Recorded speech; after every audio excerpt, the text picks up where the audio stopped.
l'entraîneur-chef des Bears de la Nation Cri. Bonjour, Patrice. Salut. Ça va bien? Oui, ça va bien. Là, vous jouez un important match. Évidemment, tous les matchs deviennent importants à ce stade-ci du tournoi. Vous allez jouer contre Amos, les Forestiers d'Amos, sans doute. Oui, c'est contre eux autres qu'on va jouer. Est-ce que vous connaissez vous les connaissez en saison? Oui. Oui, on joue, disons, durant la saison, on joue contre eux autres. Puis moi, mon équipe, c'est notre bête noire.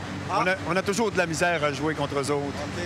Qu'est-ce qui se passe lorsqu'un club comme ça devient notre bête noire et on ne réussit pas, malgré les talents que dans notre club, on performe, mais contre eux autres? Qu'est-ce qui arrive à ce moment-là? Là, c'est pas. J'ai comme l'impression que c'est peut-être plus psychologique. On essaie de garder les jeunes.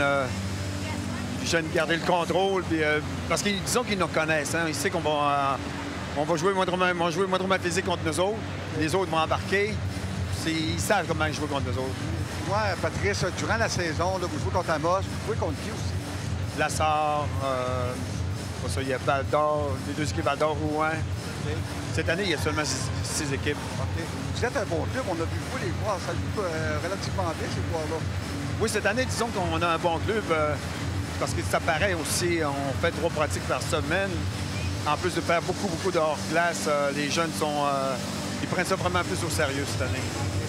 Moi, là, quand on entend, nous, la Nation Cri, je ne peux pas dire c'est où. C'est où que le club est situé comme tel? Le club est situé au lac Mistissini. Oh, okay. Au nord de Chibougamau. C'est ça, au nord de Chibougamau. Ouais. Il y a des joueurs qui viennent tous de proche? Il y en a qui il y a des joueurs, on a des joueurs de Wamaxu, Wiminchi, Chisasibi, Waskaganish. Il y a de bonnes distances, là? Oui. Comment on fait pour recruter tous ces joueurs-là? Disons que c'est un peu difficile pour les jeunes, surtout d'essayer de les encadrer beaucoup. Étant donné qu'ils sont jeunes, 13-14 ans, partir de chez eux pendant l'année scolaire, pour venir jouer au hockey, disons qu'on leur porte beaucoup d'attention. Oui. Puis, de temps en temps, il y a un joueur qui se débarque là-dedans, qui monte avec les foreurs ou des repêchés, ça arrive quand même?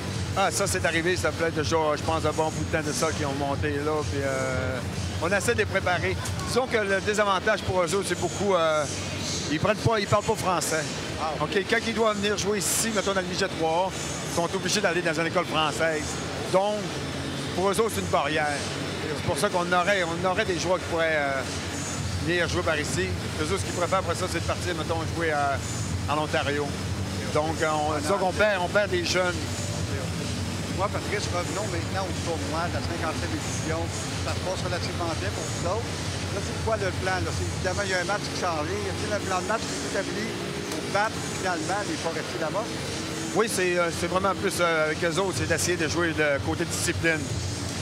OK, parce qu'ils ont un bon club. On sait qu'à matin, ils ont battu les Hearst, l'équipe de Hearst, 7-1. Il ne faut pas les prendre à la légère. Parce qu'un tournoi, là, tu peux pas prendre toutes les équipes à légère. Peu importe si c'est sont en bas de cédule, classement, ouais. C'est pour ça que il faut garder ça. Il faut garder les jeunes motivés pareil. Y a-t-il au sein de votre club des joueurs qui se démarquent présentement? C'est vous autres qui avez un grand gardien, là? Oui, j'ai encore mon grand gardien. Oui, disons que j'ai un bon club. J'ai des joueurs une couple de joueurs qui auraient dû peut-être jouer dans le 2A avec les Huskies. Mais c'est encore avec la chose à faire de l'école française. Puis ils sont plus habitués en anglais. Moi, Patrice, en terminant un peu, votre gardien, là, on le montre, se posait un peu la question. Il mesure 6 pieds 6, c'est quoi? Pieds 6 sur patin, oui. Oh. Il y avait son frère, je pense, il y a quelques années. Quelques années, c'était grand comme il dit. Non, l'année passée, c'est lui qui jouait pour nous autres encore. Mais il y a 4-5 ans. Ah non, il y avait c'est un autre joueur qui est... c'est un autre joueur. Ouais. Patrice, on peut vous souhaiter un excellent tournoi. Vous êtes sur la bonne track, vous êtes à la bonne place. Il suffit de battre aujourd'hui à Amos pour continuer à performer puis vous rendre jusqu'à la finale. Ce serait intéressant. La Nation contre la Sarre. Oui, ça va être intéressant. On va travailler fort pour ça. On va souhaiter la meilleure des chances, Patrice. Bienvenue encore à la Sarre. C'est toujours un plaisir de vous accueillir. Je sais que vous êtes là assez souvent chaque année. C'est bien plaisant de voir. Nous, on aime ça, voir la Nation parce que ça fait des bons matchs, ça fait des bonnes vies. On a des gens qu'on ne voit pas souvent, des spectateurs qui viennent ici. viennent pas nécessairement voir les lions à tous les semaines. Mais autrement, dans le temps, on sait, les gens viennent. Puis là, on découvre des droits, c'est bien fun. On est bien content de vous accueillir. Merci encore. Bonne chance. OK, merci. Donc, c'était François Melançon, directement du Colisée de la Sarre.